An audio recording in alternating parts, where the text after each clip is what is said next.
Hello friends. Hope सभी लोग बहुत अच्छे होंगे। स्मार्ट स्पॉट पे आप लोगों का बहुत बहुत स्वागत है।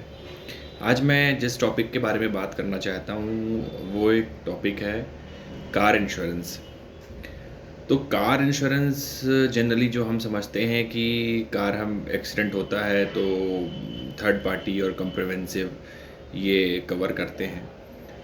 तो सबसे पहले मोस्ट इम्पॉर्टेंट थिंग जो है, आप लोग जब भी कार इंश्योरेंस लें, ख़ास तौर पे अगर आपकी गाड़ी नई है और कार इंश्योरेंस आप ले रहे हैं, तो आप कम्प्रिहेंसिव इंश्योरेंस ही लें।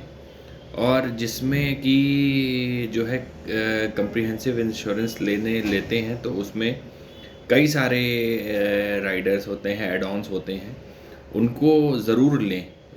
क्योंकि कुछ वो ऐसे एड ऑन्स होते हैं जो कि कभी ऐसी सिचुएशन आती है कि आपको क्लेम फाइल करना पड़ता है, तो वो आपके लिए बहुत बेनिफिट होंगे। तो जैसे कि फॉर एग्ज़ाम्पल एक एक एड ऑन होता है जिसका नाम है रिटर्न टू इनवॉइस। अब जनरली हम लोग क्या होता है कि जब भी गाड़ी का इंश्योरेंस हम लोग कराते हैं तो हम लोग जो भी गाड़ी के एक किसी भी एडवाइज़र के थ्रू करा रहे हैं अगर, या किसी भी एजेंट के थ्रू करा रहे हैं, तो हम उससे कहते हैं कि कितना कम से कम प्रीमियम हमारा आएगा, वो हमें आप बताओ। तो हमें ये चीज़ तो देखनी है, साथ में हमें ये भी देखना है कि हम कौन कौन सी चीज़ें उसमें ऐड ऑन कर सकते हैं, और करना बहुत ज़रूरी है।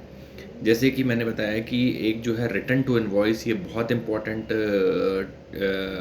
ऐड ऑन है।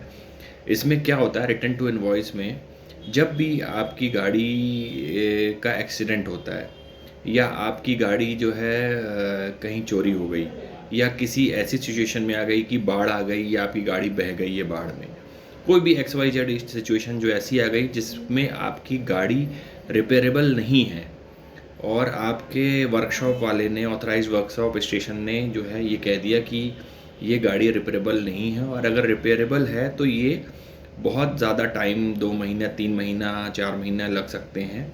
तो इस केस में अगर आपने रिटर्न टू इनवॉइस का एड ऑन लिया है, तो आपने रिटर्न टू इनवॉइस में आपकी जो इनवॉइस थी, जब during the purchase of vehicle, जब आपने गाड़ी खरीदी थी, तो जो आपकी इनवॉइस थी वो इनवॉइस के पैसे आपके अकाउंट में डाल दिए जाएंगे।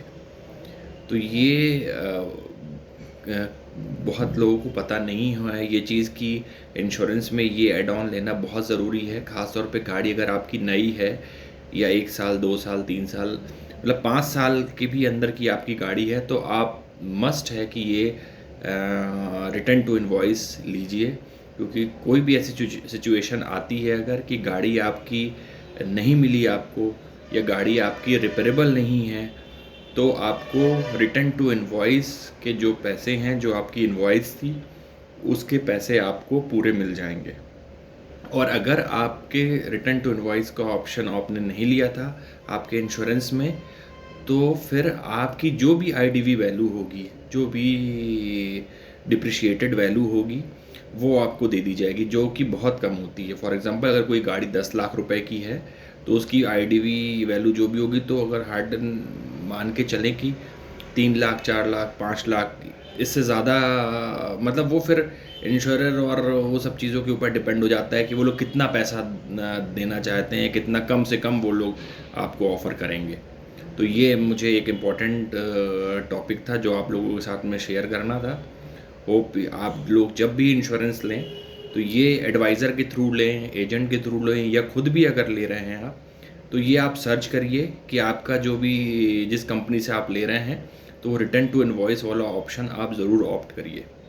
होप आप लोगों को ये वीडियो समझ में आया होगा, क्लियर होगा। Thank you so much.